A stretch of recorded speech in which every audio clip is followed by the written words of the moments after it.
makan, ayam, kunci, polisi. Dari dengerin ini aja, kita udah bisa tahu apa maksud dari kata-kata itu. Tapi coba sekarang kata-kata tadi diubah jadi kayak gini. Apakah ada yang ngerti? Sebenarnya, kata-kata itu artinya sama aja, tapi pengucapannya aja yang beda. Kalau dipikir-pikir, kenapa sih bahasa di dunia ini beda-beda banget macamnya?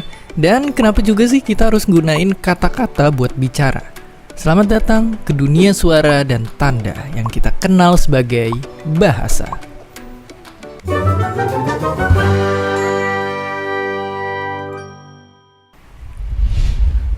Semua orang suka uang, tapi tentunya orang di ujung Afrika nggak mau nerima uang kita karena nggak berlaku di sana. Nah, sama halnya dengan bahasa. Bisa dibilang bahasa adalah sebuah perjanjian yang harus disepakatin satu sama lain. Buat orang lain bisa ngerti kalau kita lapar dan ngajak makan. Harus ada kesepakatan kalau kegiatan masukin buah atau daging buat ngisi perut itu disebut dengan kata makan. Dan begitu juga untuk kata lainnya di seluruh dunia.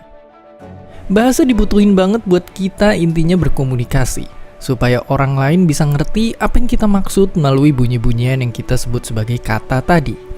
Bahasa juga kita pakai jadi alat nyalurin ekspresi. Dengan berbahasa, kita bisa nyeritain apa yang kita lihat atau apa yang hati kita sedang rasain secara lisan atau tulisan. Dan dari sanalah bahasa bisa ngelahirin berbagai karya bersejarah yang menceritakan asal-usul dunia dengan berbagai kisah. Dalam bentuk buku, syair, lagu, ataupun puisi. Dan bahkan lebih dari itu. Ilmu bahasa itu tidak lagi hanya bisa belajar bahasa tok. Jadi nggak bisa belajar bagaimana berkomunikasi, tapi harus juga belajar tadi sastranya, budayanya, secara linguistik dan sebagainya. Kenapa? Karena bahasa itu adalah produk budaya yang tidak terlepas dari konteksnya, tidak bisa terlepas dari konteks sosial politik budayanya. Bahasa mulai ngalamin perkembangan pas suku-suku yang punya bahasa yang sama mulai berpencar dan bermigrasi. Dari punya bahasa yang sama, mereka yang berpencar akhirnya jadi punya variasi di kosakata dan cara penyebutan katanya. Semua terpengaruh sama lingkungan dan cara hidup kelompok mereka yang beda-beda dan jarak yang bikin mereka terisolasi satu sama lain. Sepanjang sejarah, bahasa bisa dianggap penemuan terbesar manusia. Bahasa memungkinkan eyang-eyang kita saling ngobrol dan bercerita, untuk selanjutnya kerjasama. Dan dari sanalah ditemukan bentuk komunikasi pertama, gores-goresan di dalam gua. Kemudian manusia menciptakan aksara, berawal dari catatan para raja, hingga perlahan tersebar ke rakyat dan merata. Seiring berlalunya zaman, simbol-simbol Mesir ini diadopsi orang-orang Kanan purba dan Foenisia.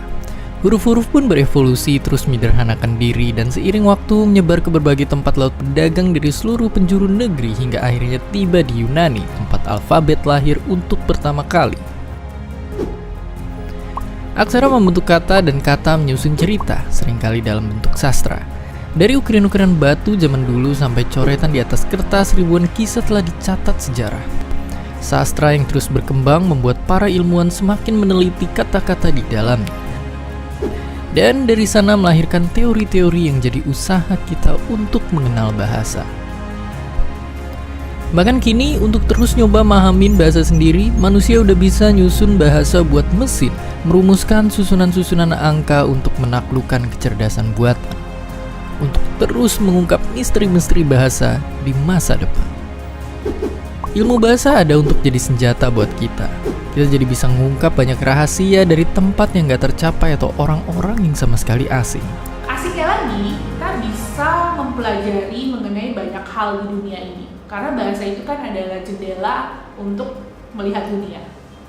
Teman-teman mau tahu banyak tentang dunia, ya salah satunya adalah belajar bahasa. Gitu. Karena bahasa itu membuat kita lebih kaya dalam hal pengetahuan.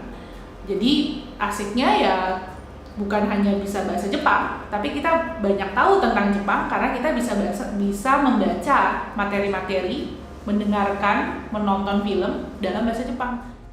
Tentunya sebagai negeri dengan suku dan adat yang jumlahnya udah gak terkira, bahasa kita juga amat sangat beragam. Ribuan keajaiban dan wawasan dari masing-masing budaya lagi nunggu untuk kita cari tahu. Bahasa bisa jadi salah satu jalan untuk bisa sampai ke sana. Bahasa adalah penemuan kita yang paling berharga. Ia bisa kita pakai untuk gali informasi sekaligus menjalin kerjasama dengan orang sebanyak-banyaknya. seperti pesan Nelson Mandela ini.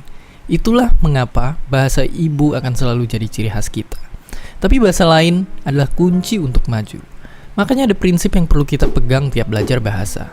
Utamakan bahasa Indonesia, lestarikan bahasa daerah, dan kuasai bahasa asing.